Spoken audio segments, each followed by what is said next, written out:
Добрый день, дорогие друзья! Приветствую вас на канале LongSwim. В этом видео я вам расскажу о том, как лучше применять колесо жизненного баланса периодически или постоянно, в чем преимущество из каждых методов.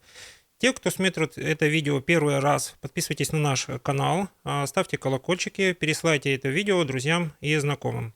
Итак, мы сейчас разберем ситуацию, касающуюся практики колеса жизненного баланса. Что если я буду применять колесо жизненного баланса периодически, там ситуативно, или использовать одну из сфер и к нему применять практику колеса жизненного баланса. Те, кто продвинутые пользователи, я вас могу поздравить. Используя колесо жизненного баланса, вы можете достигать несколько целей одновременно. Вы можете планировать значительно больше целей, чем просто пользователи, которые только начинают использовать колесо жизненного баланса. А тем, кто решил все-таки попробовать колесо жизненного баланса первый раз, я рекомендую использовать первую полусферу колеса жизненного баланса. Оно представляет собой сферу отношения и семья, здоровье и спорт, деньги, духовный рост и творчество. Когда вы будете использовать эти четыре сферы, для вас гораздо легче контролировать тот результат, который вы запланировали. У вас будет более тонкое ощущение того прогресса, который у вас есть и который вы можете достигать, направляя свои силы для достижения цели. А если вы, используя колесо жизненного баланса, используя сначала 4 сферы, потом захотите расширить сферы своей жизни, на которые вы хотите именно перенести практику колеса жизненного баланса, вы сделаете это легко, и это один из самых легких шагов перейти в практику колеса жизненного баланса.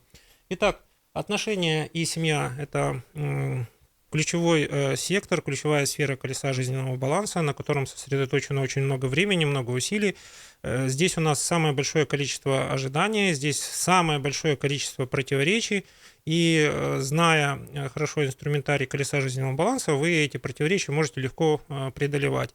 Самое главное, что вы должны понимать в колесе жизненного баланса, вам нужно постепенно, небольшими, очень плавными движениями, без резких каких-то поворотов ваших жизненных ценностей переходить от состояния нестабильного к более стабильному и периодически 2, 3 или 4 раза в год практиковать состояние 8-10, когда вас переполняет большая энергетика, когда вам хочется рассказать о своей истории успеха, и именно в сегменте отношения и семья все это реально и очень даже возможно.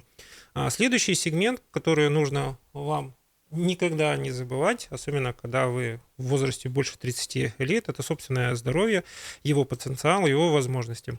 Самая главная задача в этом секторе – регулярное взаимодействие с медициной с точки зрения понимания, что творится с вашим организмом, как ему нужно помочь, и 80% времени я вам рекомендую тратить на регулярную физическую культуру, занятия спортом, для того, чтобы вы развивали свое тело, чтобы тело обладало той энергетикой, чтобы легко справиться с теми поставленными задачами, а я уверен, они уже будут постепенно становиться более амбициозными. И если вы будете тратить 6-8 часов в неделю на занятия спортом, вы ощутите тот потенциал, которыми вы начали обладать, то есть появится большая энергетика, и эта энергетика позволит вам легко находиться в состоянии 4-8, и даже в состоянии 8-10 это состояние очень легко достигается, когда вы поучаствуете в соревнованиях, переживете те волнения. Естественно, соревнования это может быть и любительские, и профессиональные, то есть вам нужно переходить из статуса болельщиков в статус участников, и вы все переживание, энергетику соревнований потом перенесете в собственную жизнь и поймете, что оно реально помогает воодушевиться и справиться с текущими задачами. Следующий сегмент очень важный – это деньги. Деньги в сегменте распределены между тремя состояниями. Первое состояние 0,4 – это вы имеете регулярный доход. Кстати, кто хочет посмотреть видео о кризисе денег и о других возможностях в сфере денег, пожалуйста, подписывайтесь на наш канал. Там есть специальные плейлисты, узнаете много чего интересного. У некоторых будут инсайты, и вы сразу и начнете это применять и заметите, что это получится. У тех, кого получился, пожалуйста, напишите в комментариях, что у вас получилось. Я надеюсь, ваш пост, ваш комментарий будет как бы мотиватором для других. Итак, в сегменте денег сначала мы имеем постоянный личный доход.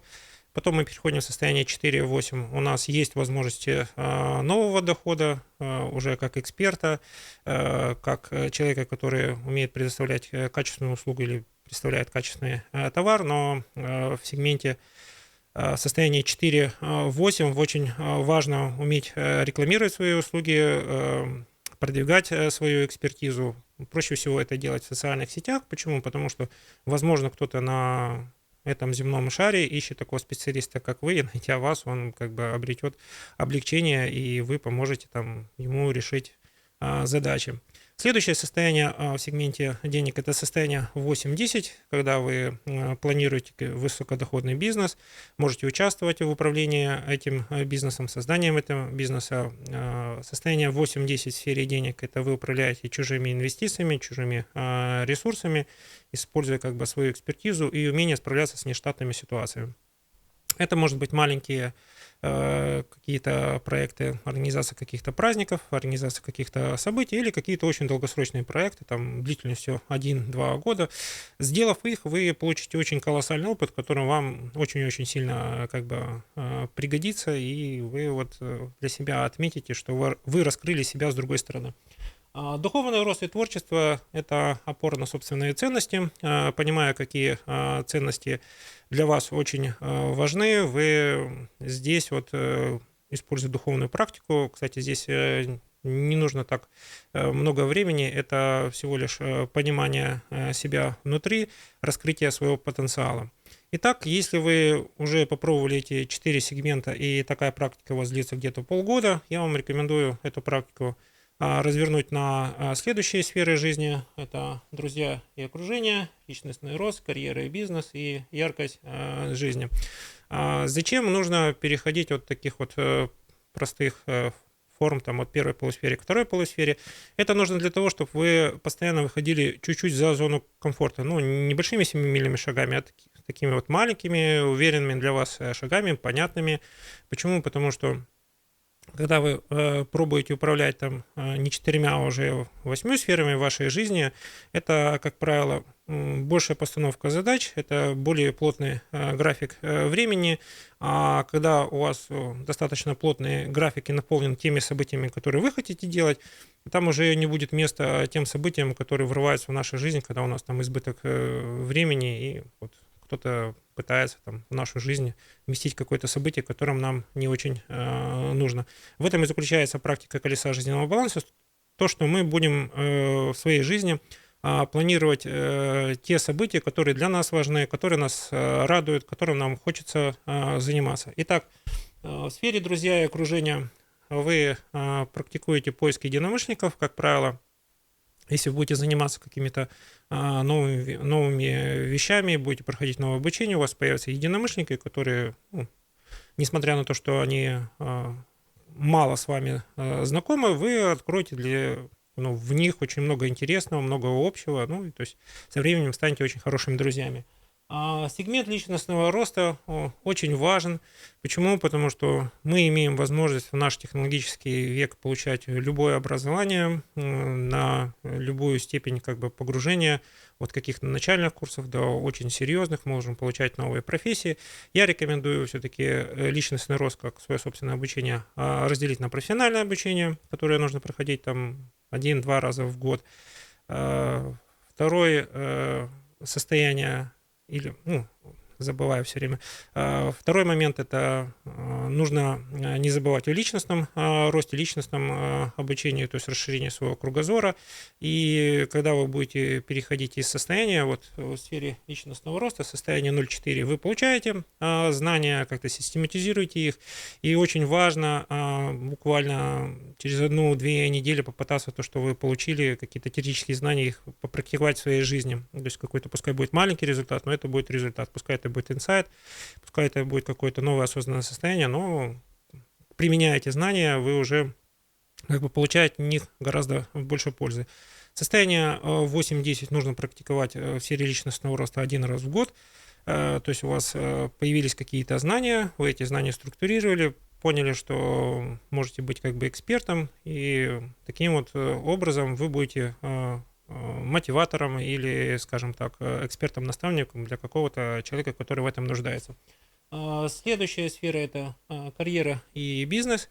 В карьере и бизнес, когда вы начнете практиковать колесо жизненного баланса уже на более регулярной основе, первое, вы пересмотрите свое отношение к карьере. Вы поймете, что ваши возможности есть, и они всегда будут за пределами той компании, в которой вы работаете. Это может быть какая-то частичная занятость, это может быть выступление, это может быть преподавательская деятельность, но самое главное в сегменте карьеры и бизнес попытаться создать условия для того, чтобы у вас появился собственный бизнес, который дает вам дополнительный пассивный доход, либо дает вам доход, который будет постепенно расти, и вы уже сможете выйти из найма уже в собственники, и будучи собственником, вы поймете, что весь опыт, который у вас был, нацелен на то, чтобы у вас появилась такая вот большая, хорошая цель. Яркость жизни. Яркость жизни – это ваши способы радоваться, наслаждаться жизнью, потому что в колесе жизненного баланса в предыдущих видео я уже рассказывал, что миссия в состоянии 0,4 идти к цели через страдания, лишения, какие-то очень сложные ситуации, и состояние 8-10 просто наслаждаться жизнью, даже препятствия, они вас мотивируют к тому, чтобы их преодолевать вместе со своими единомышленниками. Состояние 0,4 вы преодолеваете все сами, ну, то есть как бы страдаете молча или чаще всего страдаете за других. И вот в яркости жизни идет переосмысление. Вот, то есть вы постепенно избавляетесь от миссии страдать, выдавливаете из себя те частички вашего сознания, вашего прошлого опыта, которые стремятся, чтобы вы получили страдания. И вот здесь вот самый главный плод колеса жизненного баланса. Вы начинаете радоваться и большим, и маленьким событиям.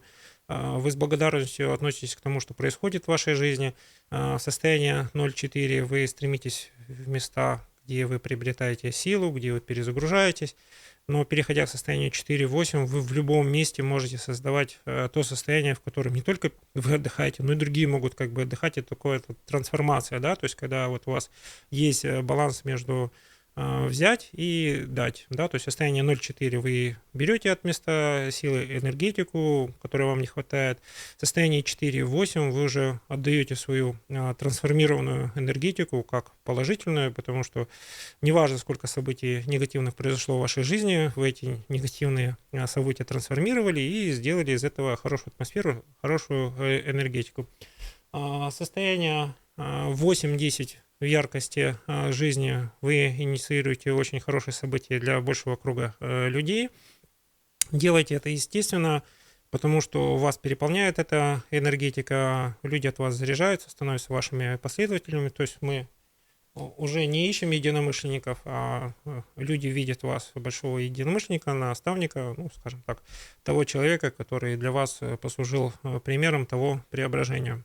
Итак, подведем краткие итоги.